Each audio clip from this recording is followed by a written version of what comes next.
Tables are a key component in many internal tools.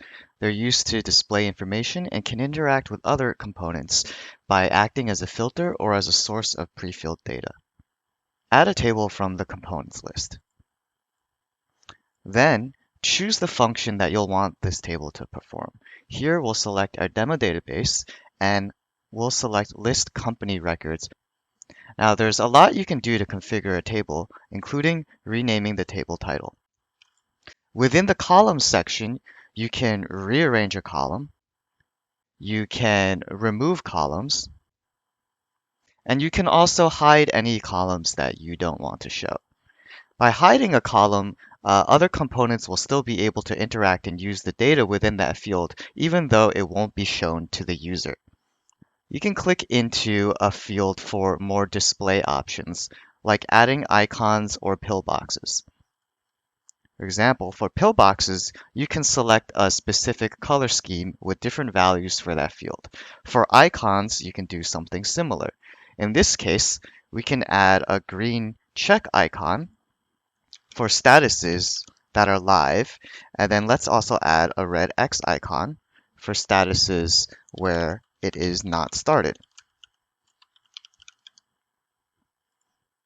You can even add other components inline within each row of the table.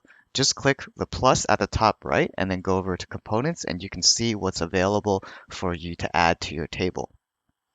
Other options include having a default sort order where you can select any field and then choose ascending or descending to sort the data in your table. And you can also use filters to determine what data is shown in the table. For example, we can set a filter to only show records where the status is equal to live. And so you can even set dynamic filters based on other components, which we'll showcase in a second. In addition to displaying data, the user-selected row in a table can also be used to filter other components. In our example, we have a table of companies in our demo database, but we also have another related table of user accounts that belong to each company. And so we can go ahead and add another table. And now what we want to do is add a filter to filter this table based on the previous table. So in this case, what we want to do is match the company ID, have it be equal to a component value, and in this case, we want it to match the company table, the selected row in the company table, and then the ID. Now let's go ahead and publish and take a look at our tool. And you can see now that whenever we select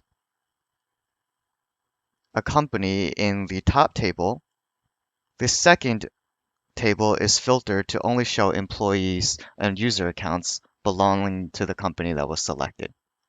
Another common way to use a table is to use the selected row's data to pre-fill values for a component like a form or a button. Let's go ahead and add a form.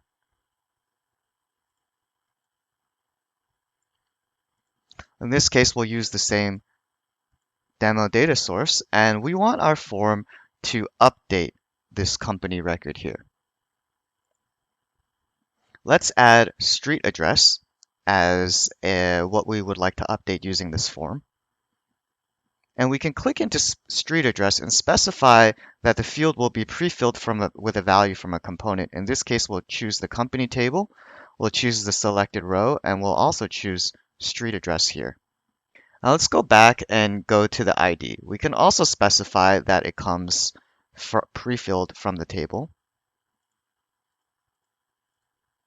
But in this case, we can also hide the ID field, since we don't necessarily want users changing what the ID is, since that will alter the record that is being updated.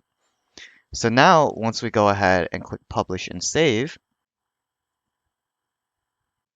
you'll see that whenever we select a company in the top left table, we'll have the street address pre-filled here. And then if we want to make any edits to that street address, we just go ahead and click Update.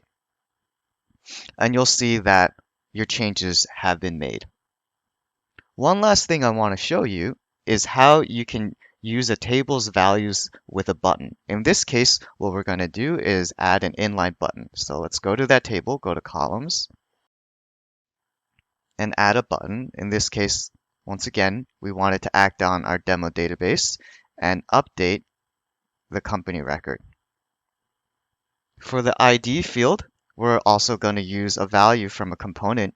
In this case, since this is an inline button, we can actually choose this option here, which is this row, and then we'll select the ID. So it'll grab the ID from whatever the row in that table that the button belongs to. Next, let's go ahead and have this button change our status. So in this case, what we want this to do is actually we'll set a custom default value. And here the value will just be live. So what this button will do now is change the status field to live. So let's actually change the button text to say go live. Let's give it like a little check icon here. And now let's go save and publish. And when we take a look at our tool, we'll see that clicking go live here will update the status of the company in that row. So that's a quick tutorial on all of the basics of how to configure and use a table in Internal.